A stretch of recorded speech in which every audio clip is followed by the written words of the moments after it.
Cela dit, c'est quoi pour toi un leader qui est vraiment efficace? Avant tout, je crois que pour être un leader efficace, il faut avoir passé 5 niveaux d'influence avec la plupart de ses coéquipiers. On parle ici du premier niveau qui est positionnel, qui est quelqu'un qui est nouveau dans la position et principalement les gens à ce niveau suivent par obligation. Et dans la plupart des cas, les gens ont hâte de partir. C'est les styles de personnes qui vont se stationner 30 minutes avant la fin du corps de travail pour être la voiture prête à quitter et ces choses-là. Un peu plus, quand que le leader devient un peu plus mature, on passe au stade de permission, où là qu'on commence à bâtir des relations. C'est-à-dire que les gens commencent à vouloir suivre. Et on commence à bâtir des relations positives, où les gens commencent à être influencés. À ce niveau, le leader doit bien écouter et observer les gens et apprendre. C'est le mode, bien simplement du leader, avoir la mentalité de servant. C'est très important à ces niveaux-là. Et quand les gens sont un peu plus à l'aise, là, on va tomber dans le mode de production, où c'est là que les résultats commencent à s'établir. On parle ici de les gens commencent à donner la crédibilité. Ils copient et suivent l'exemple. Les gens à ce niveau deviennent plus productifs, où le leader en premier doit sûrement produire par l'exemple, atteindre les buts de la compagnie. Je dis souvent, on attire qui on est et non ce que l'on veut. Donc, c'est un peu important de walk the talk, comme on dit.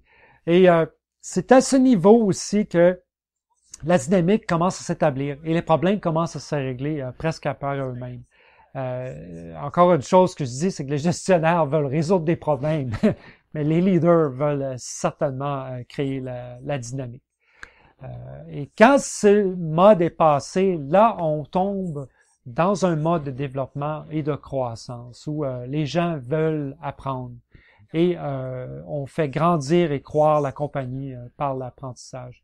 Et dans ça, il y a 3 clés pour la croissance. Le succès est de trouver ce que les autres sont bons dedans.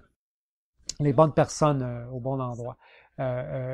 Donc, les bonnes personnes qui sont dans l'équipe, on doit répondre aux besoins de l'entreprise. Donc, il faut savoir leurs forces et de bien les positionner. Regarder les capacités, c'est d'avoir le bon poste et les bons atouts, ces choses-là. Certainement, il faut avoir de bons équipements et de la bonne formation. Ici, on parle des outils de travail qui sont nécessaires pour prendre soin de l'entreprise. Et dans cette formation, il y a 5 étapes.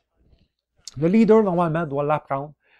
Souvent, c'est pas dans tous les détails, mais assez pour être capable de l'enseigner à quelqu'un d'autre par après. Et cette personne-là, par la suite, qui a appris, peut le faire et le leader doit observer et faire des corrections. Et ensuite, la personne le fait toute seule. Et quand elle est en confiance et stabilisée, elle peut de son tour le faire avec quelqu'un d'autre et répéter le procédé et ces choses-là.